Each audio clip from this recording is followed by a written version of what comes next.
ikaw daw at si Jomar ay may something. Anong masasabi mo doon? Okay, sure ka dyan, di ba, na wala talaga something sa inyo? Yo, what's up mga kababayan, mga kalingap? Welcome back muli sa aking munting channel. Ako po yung host, Aureada TV, ay muling nagbabalik at meron naman tayong panibagong reaction video mga kababayan, mga kalingap. No? At ito nga po ay patungkol sa naganap na interview ni Kalingap Ian dito kay Joy Diwata. No? Dahil nga po merong mga lumalabas na issue na kung saan ito nga daw pong si Joy at si Jomar ay meron nga daw something or merong namamagitan sa kanilang dalawa, no? At ito nga po dito sa video na ito ay nilinaw nga po ni Joy Diwata at meron siyang binitiwang salita para po talagang klaruhin yung mga issue na ibinabato sa kanya at kay Kuya Jomar, no? At bago natin ipagpatuloy ang video na ito, nais ko po muna kayong batiin. Isang mega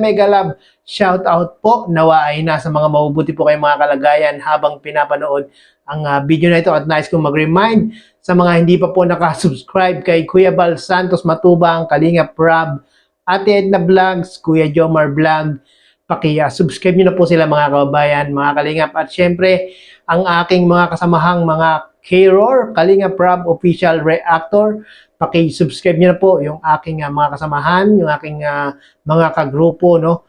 At ito na po mga kababayan, mga kalingap, muli nating panoorin ang naging interview ni Kalingap Ian kay Joy Diwata para klaruhin ang mga issue at bagay-bagay patungkol kay Joy at kay Kuya Jomar. Panoorin po natin to.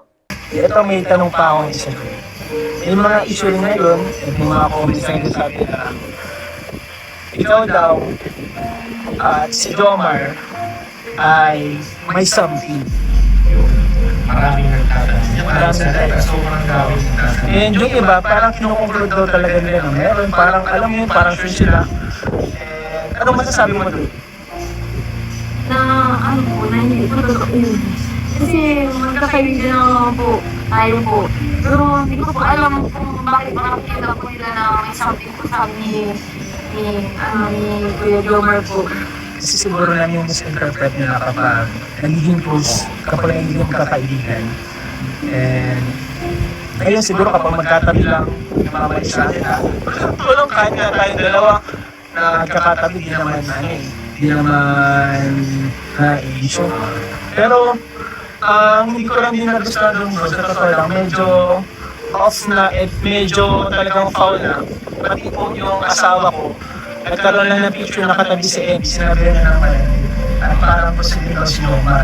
So ayun mga kalingap, sana naman po sa mga supporters na din ni Jomar at sa mga supporters ng team ng Jomar, sana po lawakan po natin yung ating pag-intindi kasi normal naman po na minsan kakatabi mo si Jomar, minsan hindi mo siya katabi kasi lagi po kami magkakasama, magkakaibigan po kami, and hindi naman po kailangan malisyahan lahat.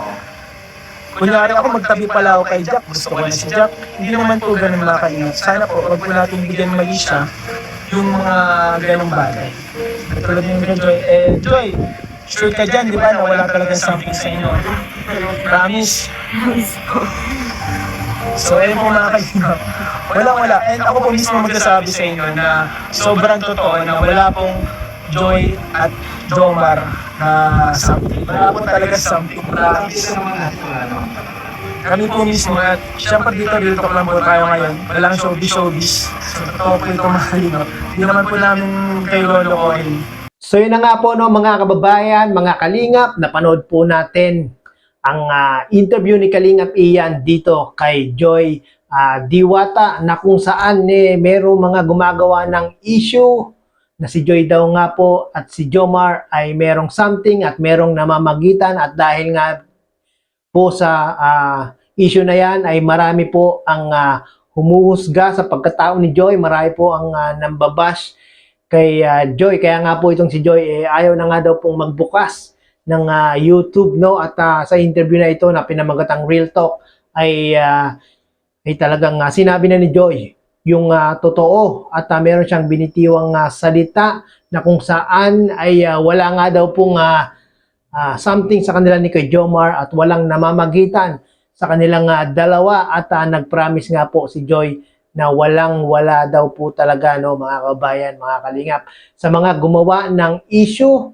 na meron nga daw something itong si Joy at si Kuya Jomar. Sana po ay wag na po kayo gumawa ng anumang issue, no, at dapat patayin natin, mga kababayan, mga kalingap. Hindi po yung gumawa ng issue, no, patayin na po natin yung issue na kung saan itong si Joy at si Kuya Jomar ay meron nga daw pong something o merong namamagitan. Patayin na po natin yung issue na yan, no. Maging si Kuya Jomar vlog ay nagpaniwanag din po dyan about nga po sa kanilang dalawa ni Joy, no, at mismong sa nanay pa ni Joy, sinabi ni Kuya Jomar na wala pong namamagitan sa kanilang dalawa, no. Panoorin po natin to. Wala na yung sa inyong dalawa, di ba? Hindi na ako nakatulog. Iyak na lang iyak. Yung sa alin po doon na Yung ginagawa mo kayo ng kwento na yung anak ko ay may gusto sa inyo. Sabi ko, ba't ginawa yun ang anak ko?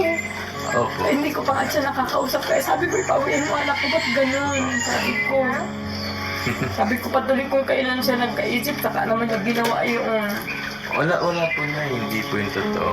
So yun na nga po, no, mga kababayan, mga kalingap, napanood po natin si Papa Joms, o narinig natin si Papa Joms, na mismong si Papa Joms ang nagsabi kay Nanay Imelda na wala pong katotohanan na si Joy at si Kuya Jomar ay merong something o merong namamagitan sa kanilang dalawa, no. At yung sinabi ni Papa Jones na kaibigan lang ang turing niya kay Joy at si Joy din naman ay ganun din ang turing niya kay Papa Jones, no, na sila po ay magkaibigan lang. At kita nyo naman, mga kababayan, mga kalingap, itong si Nanay Imelda ang unang apektado pag meron siyang nababasa, nakikita na hindi maganda sa kanyang anak na si Joy Diwata, at talagang hindi mapigilan ang luha ni Nanay Imelda, no. Talagang si Nanay Imelda ay mababaw ang kanyang luha. O, kita nyo yung mga gumagawa ng issue dyan,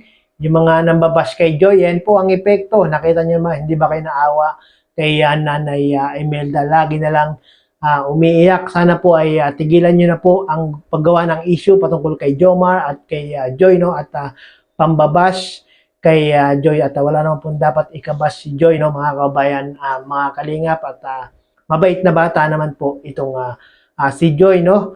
At sa mga hindi po nakapanood ng video na ito, yung pag-interview kay Joy at yung pagpunta ng K-Boy sa nanay ni Joy na si Nanay Imelda, pakipanood nyo po yan, mga kababayan, mga kalingap, no. Maiksing video clip lang po yung ating kinuha, at mahaba-haba po pong interview ni Kalingap Ian dito kay Diwata Joy, no. At sana po ay puntahan nyo po yung second channel ni Kalingap Rob, yung Rob Matubang Vlogs, at naroon po ang video na aking nire-reaction. At maraming pong salamat, mga kababayan, mga kalingap, at muli ay umabot po kayo sa dulo nitong aking reaction video. Hanggang sa muli, bye-bye!